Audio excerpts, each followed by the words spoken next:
Hi, I'm David with Pacific Exteriors. The average cost to replace your siding is anywhere between $25,000 and $55,000. Now there are a ton of things that can impact that price and either drive it down just a little bit or bring it up quite a bit, and that's what we're going to talk about today. Okay, so the number one thing that affects price is the square footage of your home, so the size of your house. There is a common misconception though, because most people think we're talking about the square footage of their house, which is not wall square footage, it is the floor square footage. What is your wall square footage? Well, nobody knows that, it's not listed anywhere, and really the only way to find that out is to get a professional to come out, measure the house, and give you an exact square footage. That's how we calculate price. So if you look at the room you're in now, the floor, that's your floor square footage. But then if you look around at all of the walls all around you, that is the wall square footage. And in most rooms, there's a lot more wall than there is floor.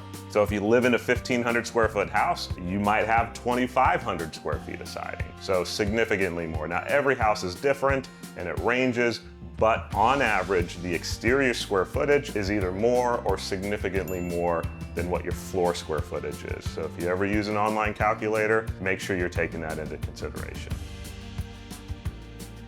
All right, the second biggest thing that affects price is the type of siding you choose to put on your house. And so there are four main types of siding. The first one is James Hardie siding. That's the most popular siding in all of America. The second one would be vinyl, then LP siding, and then cedar siding. And let's talk about the price differences before those.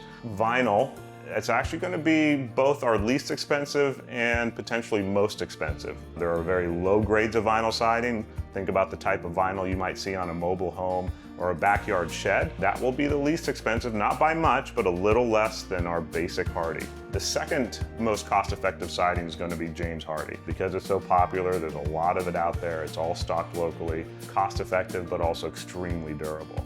Right next to that will be LP siding, very similar to Hardie, both in price and style. Next to that's going to be cedar siding or wood siding. That's going to be a pretty big jump. Cedar siding is pretty expensive, and then after that's going to be our high-end vinyl siding. So that's going to be a thicker vinyl siding, maybe with some foam attached to the back, and that's going to be at the top of the list.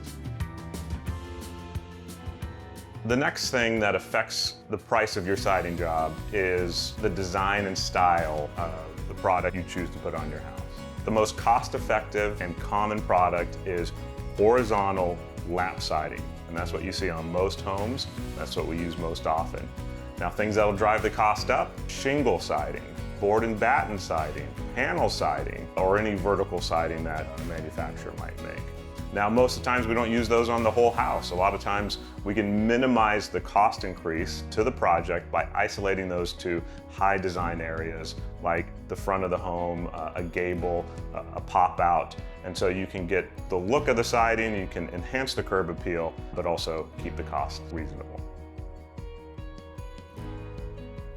Size and complexity is another big component of the price of your project. For example, we could have two houses, the exact same square footage, but one is a single story rambler, so one story, pretty easy to get the job done. The second one, same square footage, but it's 3 stories tall, skinny, and let's put this house on a cliff. They're out there, we've done them.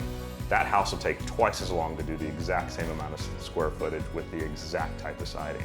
Now we're happy to do both, but one's just gonna cost a little bit more than the other. So what does it take to do a more difficult house like that? Well, it comes down to, do we need extra scaffolding? And what is the time it's going to add to the project? So it's literally just man hours and scaffolding is what we're calculating into that project.